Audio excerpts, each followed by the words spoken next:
Usap-usapan ngayon ang paparating na kapamilya series na Love is Never Gone na pagbibidahan ni Joshua Garcia at Ivana Alawi.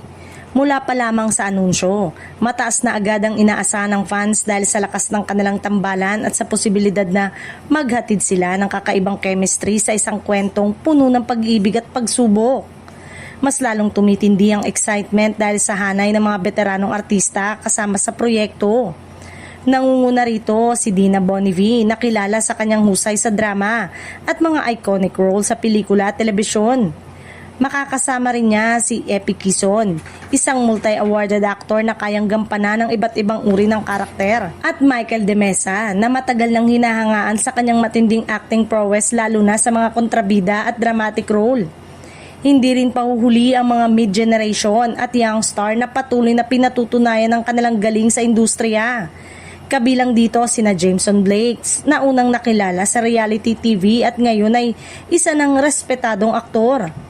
JC Alcantara na pinuri sa kanyang mga sensitibong pagganap at Jane Oinesa na kilala sa kanyang lalim sa pag-arte at kakayanang magdala ng mabibigat na eksena. Isa pa sa mga inaabangan sa serye ang fast-rising love team na sina JM Fiang at binubuo ito ni na JM Ibarra at Fiang Smith. Bagamat bago pa lamang sa mainstream spotlight, unti-unti na silang nakakabuo ng solid fan base at inaasang magdadala ng fresh at modernong kilig sa kwento. Dahil sa kombinasyon ng mga batikang artista at bagong henerasyon ng performers, inaasahang magiging makulay at emosyonal ang bawat eksena ng Love is Never Gone.